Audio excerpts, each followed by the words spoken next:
So moving on to today's session, our speaker today is James Chudley, and you may have seen his first Lunch and Learn on an intro to UCD last year. So James is an experienced director at Six Partners, where he helps public sector clients to improve their services, embed human-centered design practices, and make their organizations better by design. So before we get started, I just wanted to let you know that this is a one-way webinar, so no one can see you or hear you, so feel free to eat your lunch without the fear that we can see you. And then finally, if you have anything you'd like to ask throughout the session, please do add it to the Slido at the bottom of your screen, and I'll pop back at the end and we can go through the questions. So handing over to you, James. Lovely, thanks, Lauren, and lovely to, well, I can't see anyone, so I'd say lovely to see everyone, but I assume everyone's there, and I hope you're enjoying your lunch. And yeah, we can't see you eating your sandwiches, so feel free to enjoy your lunch as I chat away for the next half hour or so. We're going to be talking today about um, some kind of thinking that I've been doing over the last year or so that's kind of culminated in this presentation, and it's still, I guess it's still emergent, so it's fair to say. So looking forward to sharing this with you and gathering your thoughts in the questions as we go. And we'll have a few. We've got allocated a 15-minute session for questions afterwards, and we're looking to wrap up about 1:15. So Lauren kindly introduced me. Thanks, Lauren. So I work as an experienced director within the public services team here at CX Partners. I've been here for 15 years now, mainly working consulting on user experience projects across the kind of whole gamut of different industries, but more recently focusing specifically on public services.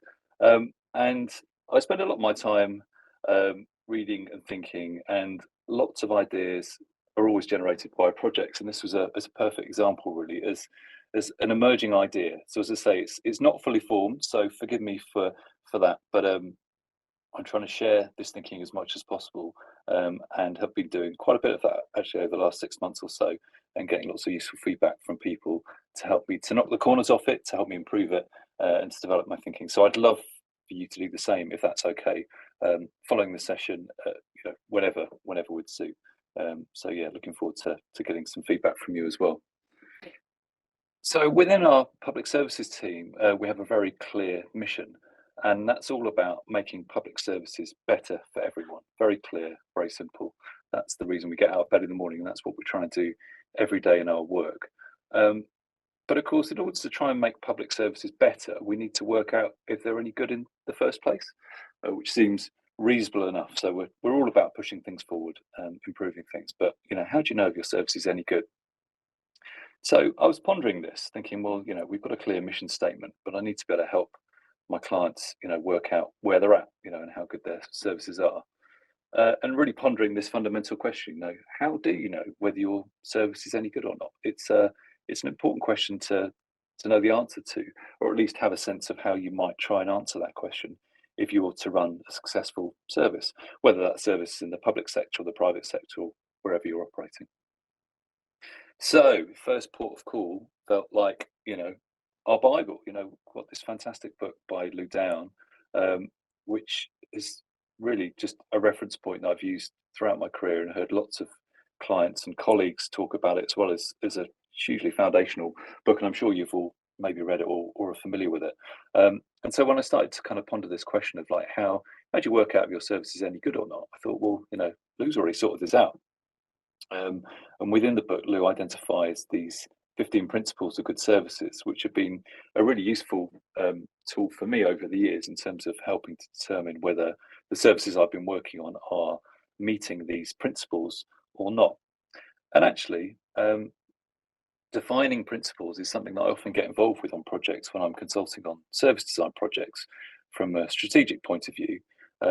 Is to define, the principles, the service principles, not just when we're designing new services, but really when we're helping our clients to improve existing services. We're really taking a step back and saying, well, what are the principles that underpin this service?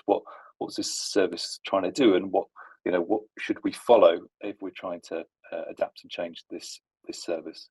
And at the time, I was working on a project with the NHS, which was looking into trying to understand why people with severe mental illnesses weren't attending their annual physical health checks. And as part of that project, we set ourselves the challenge of defining some new principles to underpin the service that was going to be offered by the NHS. And I was reflecting on, when I was doing that, I was reflecting on some of the principles I'd read about in Lou's book, and I felt that I was hearing lots of other things from service users that depicted or gave me signals of things that were really important to them, that they really valued, that may be indicators of them having a good experience or not. So this got me thinking. Fundamentally, we know, well, good services are those that offer great user experiences to the people that use them, and those. If an organisation offers a good service, if their customers or their service users have great experiences, then that always leads to good outcomes for the organisation, whether that's profit, whether that's loyalty, whether that's an organisation just managing to kind of deliver the service that the government needs it to. So all we really need to do is ensure everyone has a great experience, right? It sounds very simple, doesn't it? And why wouldn't we want to do these things? But it turns out the whole concept of great user experience is quite a tricky one. It's potentially very nebulous. And actually, when I've pondered it, and I was probably having some sort of career existential crisis as an experienced designer, what the hell does it actually mean? If I'm needing to do this, if I'm needing to design and evaluate services to ensure that service users are having great experiences, what does that mean? How do I know? And this is a really important question to have the answer to. And the problem is, of course, that when you're trying to design an experience, they're very personal, contextual, and subjective things. We're all experiencing the same thing now, but we're all having a completely different experience of that same experience. And so, how can we seek to kind of normalize or make almost like a benchmark for an experience where we know that service users will have hugely different experiences of the same thing? So it's a very it's a very, very difficult thing to do. Sounds easy, is hard. And of course, this is a massive problem. If your job, as it is mine, and I'm sure is all of yours to some extent, is to ensure that people have excellent experiences. So this felt like we've got a problem here and we need to do something about it, which got me thinking. So in all of the work that I do, I've kind of worked out that a lot of the process that I follow is to try and take things apart. So by taking things apart, we can try and work out their ingredients and what they consist of. So, a crude example might be if you were to design a fantastic restaurant experience or a fantastic dining experience. The best way to do that would be to take one apart to work out what its constituent parts are, and then once you've identified those, you can put them all back together, and that gives you half a chance of delivering a great experience to the people who are coming to your restaurant. So, it's a lovely way to think, and I think it's kind of a very much a key strength that designers need to have. You need to be able to kind of really examine something and think, well, what is it that's working and what's not working, and what are the kind of the core components of this thing that must be in existence in order to do it well. So I was kind of was pondering this and thought, well, perhaps you can take a good experience apart. What is this kind of concept or notion of good experience? Can we take it apart, work out what it's made of, and work out how it works? Because that's what we do as designers every day. So I thought, how on earth do you take an experience apart? It's not a physical thing. I can't get a screwdriver out or a hammer and start sort of working out the bits.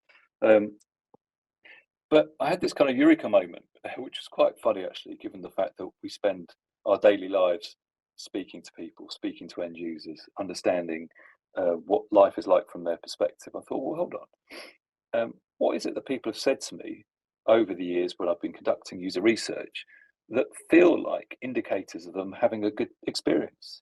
What do they say they value the most about their best service experience? And it's funny, like over the years, regardless of whether you're conducting research for pharmaceutical industry, private sector, public sector, automotive, whatever it may be, there's often consistent themes that are things that mean a lot to people. So I thought, I wonder if you can kind of take these things apart. So I set about on a bit of a challenge to do it. And these were the sorts of things that people would say to me that felt indicative of them having a great experience when they were using products and services. So it was really quick and easy to use. It feels relevant and personalised to me. I felt like a valued customer.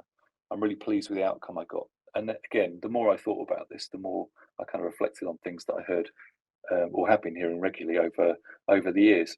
And so I started to collect these and created an Evernote list that got longer and longer and longer and longer the more I thought about it and the more I reflected on specific projects, actually. And I was thinking about it in terms of the projects I was working on at the time, which is always the joy of having. I mean, this is a hobby project, to be honest, in terms of something that's been running alongside client work for a while now. And I was thinking back to projects I've been working on, so reflecting on the NHS project I mentioned earlier, the mental health project. So, what was it people were saying to me that they clearly valued the most about the service that provided them with their annual health checks? So they were saying things like, I never know how I feel on the day, so I need the appointments to be flexible. And repeating my story is really triggering, so I need to avoid that as much as possible. Which got me thinking, well, in order to deliver a great experience for service users of this specific service, the kind of qualities that experience must have are things like flexibility. It must be flexible. Um, it must be joined up to avoid to ensure that people don't have to kind of retell their story and repeat their story. So again, these qualities started to emerge the more I thought about the specific projects that I've been working on. And again, this has been something I've been thinking about for a long time. I've been collecting these as I've been going. So what are the qualities of great experiences that people have told me about again and again? So the collection got a little bit out of hand, but I did rediscover post-it notes, which was a joy after lockdown. And this is me at home in my conservatory where I work, or have been working over lockdown. I just started collecting things. To which point, my teenage daughter was accusing me of having some sort of midlife crisis. Like, what on earth? What are you doing? Like, why are you doing this? Um, and this list got longer and longer and longer. And then our new cat, Luna, the little kitten on the bottom right there, started to remove some of the lower ones. So there may be some missing, and I'll never know which ones which ones that Luna took. But most of them, thankfully, were rendered, were remained, and I kept them safe. And had a little mirror board running in the background. And anyway, the list got longer and longer and longer. Um, and what it kind of dawned on me, it sort of felt like where we've got to here is that, if we can capture these things, then it felt like this gave us this kind of new approach really to evaluating services and designing services to make sure that they had the qualities that people valued the most. Um, so what are these things? Well, here's a great big long list, and I set myself a challenge to get to 100. So here we go. Here's 100 things, and to be honest, the specifics of what's in here doesn't matter hugely yet. It includes the sorts of things I'm sure you'd expect to see. A great service must be seamless. It must be reassuring. It must be painless. It must be user friendly. Um, it must be secure and contain no surprises. And again, I got to about 100 and I thought, I'm going to stop there. This is enough to kind of give people something to work with. But I think, and actually, before you all start trying to write these things down or maybe take screenshots, I've collated all of these and written this up into an article on LinkedIn. So if you zap that QR code, there's an article that explains much of what I've covered now this afternoon, but also has some downloadable formats where you can grab the list. So there's a Word doc format or a Google Docs. There's a Miro board. So all the stuff's there. So don't worry, it's all there. You can use it later. And I'll share this QR code later as well if needs be. So don't worry if you can't get your phone just now. But I think what's important to say is that this isn't a definitive list. There aren't only 100 things. Not all of those things are relevant to you in your service, because of course every service is unique, and a NHS service supporting people with severe mental illnesses needs to have very different qualities to a service that perhaps allows you to renew your car tax. It stands to reason that there may be some crossover between some of those qualities, but there's bound to be some that are hugely different, and that's okay. So you will have different qualities, I'm sure, that will be important to your services, and some of those qualities will be far more important than others. But of course, the trick is to work out, well, what are the qualities that are relevant to your specific service, and which ones are more important than others. And this is kind of what I'm going to share now in terms of working that out. That's the conundrum I feel that everyone who's involved with services needs to get to grips with, and to use this method to find out. So, ponder, how good is your service experience? What qualities does it offer? How well are you delivering those qualities today? Which ones do you need to improve? And that's what this is all about. So I pulled together a simple method, and it's only a 5-step method to find out exactly that. Um, so let's dive in. So the first thing I think you need to do is to calibrate that list to suit your organisation. So much as I mentioned earlier, I've created a starter for 10. Well, there's a starter for 100 there, but there's possibly, you know, possibly more for your service, but there are certainly different ones that are going to be more relevant to your service. So you need to calibrate that list to suit your organisation, and I think there's various methods you can adopt to do that. One method you can look at is your values, as an organisation. So I just randomly went onto the Lloyd's banking website where they were mentioning what their values were, thinking, well, it stands to reason that if you operate a service, the service should reflect the values of your organization. Because if it doesn't, then from a user perspective, it's going to seem really disjointed and really schizophrenic and weird. It's like, well, why is this service seems to have these qualities over here where the organization seems to have these values or qualities over there? So felt like there's some alignment to be done there. So for example, one of the Lloyd's values is being people first. So you may convert that to a quality such as customer centricity or being customer centered. Another may be bold. What would a user say, or what service users say? They probably wouldn't say, "Oh, I love Lloyd's Banking Group." They're really bold. They wouldn't use that language. And again, it's so important to convert all of this from into the perspective of the customer or the service user.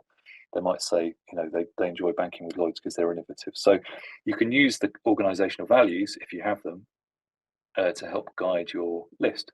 But what you can also do, I think what's really important, is to work out your non-negotiables. So there are some qualities that are so vital that your service must have above possibly any others, and you need to know what they are because you need to do them really well. They're your non-negotiables, they're your foundation, they're your basics. So again, if you were operating a mental health service for the NHS, then confidentiality is going to be one of those things.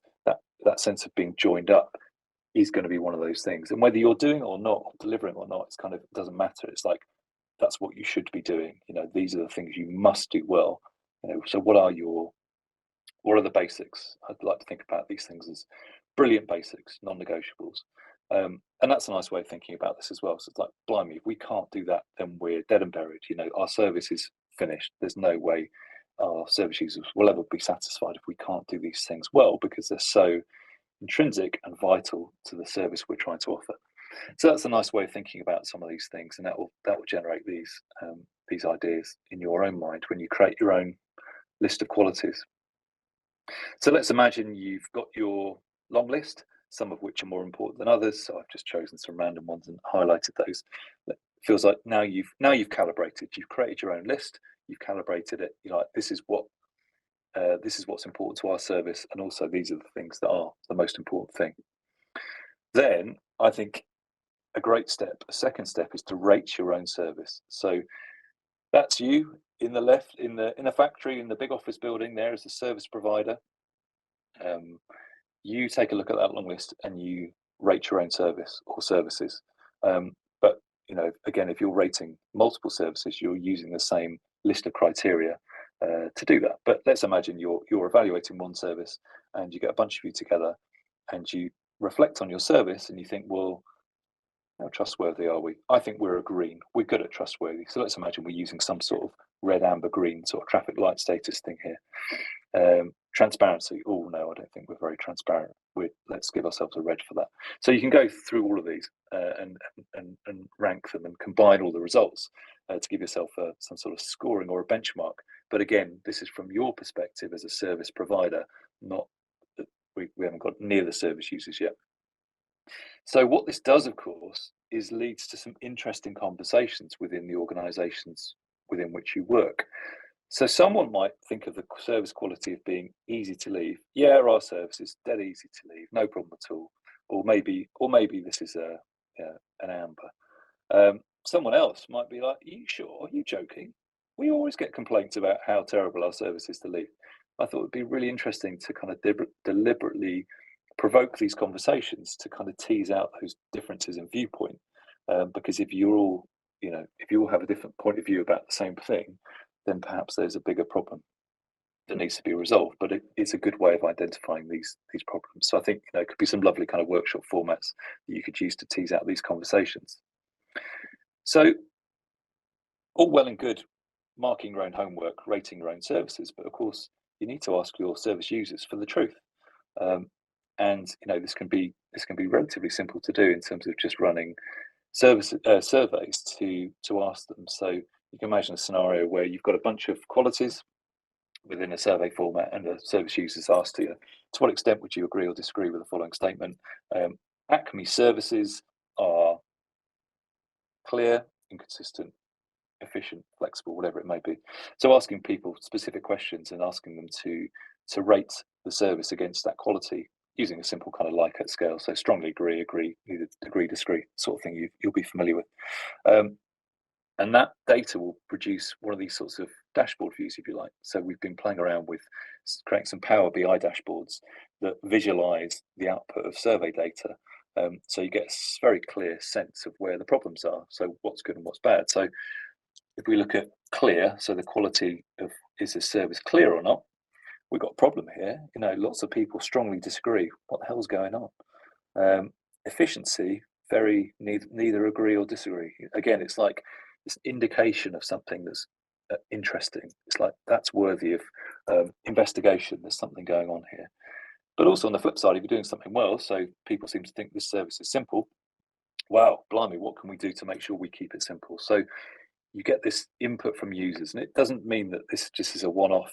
This could be constantly running in the background as you're gathering data to see how these things wax and wane over time. And it'd be fascinating to see, the kind of direction of travel. It's like, actually we've been tracking, towards green in terms of strongly agreeing and disagreeing around being easy to leave. That's a fantastic thing. Let's make sure we can kind of maintain that. So once you've asked your users for the truth, you can do a really interesting exercise.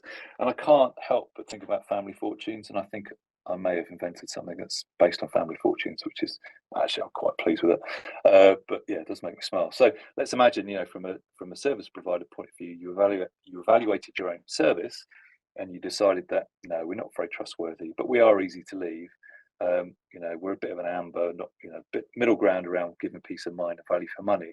And then of course you then reflect on what your service users are saying, and it could run work like this. So it actually turns out your service users think your service is really trustworthy, and that's well, that's fascinating. I wonder why. And again, that difference in perspective from your organizational view as a service provider and your service users point of view is what this is all about. You have this kind of nebulous service experience in the cloud in the middle, but you can start to see where the alignment isn't aligned. At which point the organisation says, "Well, hold on a minute, this isn't quite what we thought it was going to be." Turns out, our service users' view of the world is completely the opposite to ours in terms of the service experience that we're offering and they're receiving. So let's imagine you've got to a point where you've got a set of data in. Let's think of this as your benchmark. You now have a dashboard that gives you a sense of your user's perspective, your service user's perspective on the most important qualities that your service needs to offer. And then of course you can start to work out what the hell you want to do about it and how you're going to change these things. And this is all about, step 4 is about defining experiments. So, how might we turn the reds to green? How might we do that? And defining experiments to do all of these things. How can we nudge the oranges, the ambers up to greens? How can we maintain the good stuff? How can we keep the greens? And just spinning up hypotheses and experiments and running those experiments to see what happens and constantly learn and reflect on what's going on. Because of course, a service is never finished. This stuff is never done. And also, I don't think this is a one-hit thing either. I think this can continually run in the background. So as you're constantly learning from your service users and surveying them and pulling in data from other research methods, you can be feeding into this and seeing the patterns by which these qualities are either improving or going in the wrong direction, really. So again, as managers and people who run services, you can see this kind of real-time view of really the health of your service. And learn, what's good, what's not so good, and make sure the work you're doing is aligned in the right direction to be mitigating the problems and supporting the stuff that's doing well. So I kind of imagine this kind of real-time dashboard where you can get a sense of the health of your service and set yourself targets to move certain qualities in a certain direction. And again, this is all about continual improvement. So the job is never done, unfortunately, but it's a sad truth. But there you go. So just to kind of bring things to a close, a question for you all. How confident are you that your service or services offer the qualities that your service users value the most? And that felt a really important question to ponder, and maybe not a comfortable question to ponder for some of you in terms of the services that you're working on today. But it feels like something that's really valuable to get a sense of exactly what's going on and what your service users feel about your service around the specifics of the qualities that are important to them. So we'd love to help you to kind of consider how you can answer that question and to lead you through this process and to answer any questions you may have. So feel free to, please do, just reach out, drop me an email, and we can start the conversation about where you feel you are with this and how we can help you to kind of progress on this journey. I promise you I'd share you another QR code. So there you go. There's the QR code for the bits and bobs, the long list, and some of the kind of things I've already written on this topic. So hopefully that's useful. But I'd love to hear your questions. If anyone's there, I can see Lauren. Hello, Lauren. So thanks, everyone. Thanks for your time. And yeah, love to hear your questions. Oh, that was great. Thank you so much, James. I think we've had a couple through already, but yeah, as I mentioned, Cool. and as James mentioned, if you do have any, just pop them in the Slido link in the bottom right corner of your screen, and we'll start going through them. So the first one we've had, it's about how many people to speak to when researching this. So they've asked how many opinions is a good amount to get, both from service providers and from users. Yeah, no, it's a great question, and I think it's one that always comes up in projects, and often it's dictated by, I guess, the constraints within which we're working. So sometimes we're just looking really for kind of indications of what's going on, and I guess the strength of confidence that we have in certain things. So you could really go big on the kind of quant data side. Just reflecting on a project we did about a year and a half ago, actually looking into a health app that was being launched, and that was all about, we need absolute confidence that this app's going to work, and so we need the confidence in the data, which dictated very much the amount of people we need to speak to, and actually the frequency that we need to speak to them. So that was very much about chasing statistical significance, but that was just because of the nature of that project. I think if you could set this up in such a way that you were continually getting information through from your users, so it wasn't in terms of just let's just survey them once, because realistically you want to be constantly surveying them or getting the input from customers to spot those trends. So there is no magic number to that extent, because again it's going to be coming through continually. And also I think it very much comes down to the nature of the organization you work in. Some organizations need to have more certainty, and maybe again that statistical significance comes in. Others are probably working in a completely different environment. So I'd imagine in a more kind of agile environment, it may be just we need to get a sense of direction. Where we want to be looking for indications of things that aren't working, that we can then go and evaluate within further research. So where are those indications? Where are those reds and ambers? Where are the things that we want to be improving? And also where are those greens, the things that we want to kind of be maintaining. So I don't think there's a perfect number. That might be because I'm more of a qual person than a quant person. But yeah, I think the spirit of this has to be about get started, get working. Don't try and seek for perfection because it doesn't exist. Look for indications, follow your nose. And that I think is a more sustainable approach to take. But thanks for the question. Good question. Yeah, that was some really great advice. Thanks, Shudders. The next one we've had is how much would qualities vary for public sector organisations instead of private sector organisations? Yeah, it's interesting, isn't it? It's sort of, I think because I've been working in a public sector pod or team, if you like, for 4 or 5 years now. So that's been very much my world, and I think there's a likelihood for there to be some differences, of course. But I think as much as there are bound to be differences within different public sector organisations, depending on the nature of the services they're delivering. So a health service as I mentioned earlier, I'm thinking about some of the qualities that I've heard have been very, very important to service users of health services will be very different to qualities, another government, another public sector organisation who are in charge of, say, for example, DVLA. I'm thinking about that because I've just renewed my car tax. So I mean, again, both public sector, but potentially hugely different qualities that will be important to the people who use those services.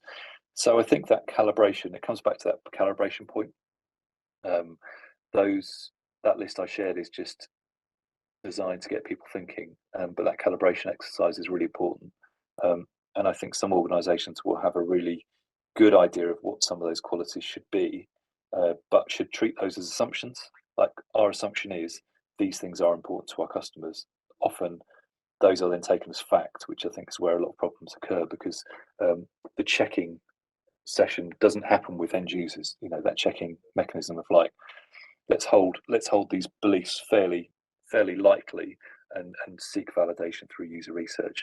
And actually, organisations that have done a lot of customer research, I'm sure will have a good start for 10 because they can look through that list and they say, actually, this, and this are absolutely vital because we hear it every customer interview we do. We hear it again and again. And also, I'm sure for some organisations that have very advanced research capability, maybe these are some of the things they already know through kind of categorizing some of the feedback they're getting from their customers. So I'm sure there's lots of technologies available that can kind of detect this sort of sentiment. What's the general sentiment of customers? So it's bound to vary. I think organizations need to do that calibration exercise to really understand exactly what's important to their service users. And again, I think that's bound to change over time as well. So don't assume that once you've got that list, it'll never change. I think it certainly has scope to change as services change, as people's behaviours change. That will always be fluid. Mm. Yeah, well, Thanks for the that leads question. us really nicely on to the next question we've got, which is, do you think this is ever evolving? If you've done this 5 years ago, would your qualities be different to the ones you've collated now? Yeah, I think that was a brilliant unintended segue. Yeah. Uh, yeah, absolutely. I think it's the same. Well, everything always changes, doesn't it? That's the only thing that we can be certain of. So it's healthy to. I think that's the thing that lots of organisations potentially get stuck in terms of conducting these sorts of exercises, trying to make things perfect. Whereas we all know that the things we're working on will never be perfect and they're also never finished. And when I kind of realised that, it was a bit of a breakthrough in terms of the way I thought about things, because I think people who work on certainly designers have a tendency to try and be perfectionists, but you can't make things perfect, and you have to assume that they will always change. So we know that people's needs and behaviors change. That's just is because of life and everything else that's affecting their behavior outside of the realms of the services you're offering. We know that organizations constantly change, of course, because they have to. They change because the people who work within them change. They change because policy changes. They change because market conditions change. They change for everything's in this constant state of change. So yeah, I think it's safe to assume that these qualities will change. Some may change faster than others. Some maybe it's safe to assume that those things I was describing as those kind of foundations, those kind of non-negotiables, maybe some of those things would be fairly stable, but the others may change around them. But I don't know. But yeah, it's safe to assume they will. So yeah, safe to so good to kind of design your approach to assume these things will be flexible over time. Yeah, But oh, good question. Thank brilliant. you. Thank you. I think that was the last question we've had. So unless anyone wants to quickly pop any more in, I think we'll wrap up there. So I just want to say thank you so much, James, for today's session. It was really Pleasure. good. Thanks, everyone. And yeah, thank you everyone for coming along. As I mentioned earlier, we'd love to hear your feedback on today's session. And we really hope to see you at next month's talk, which I'll share the details of in the coming weeks.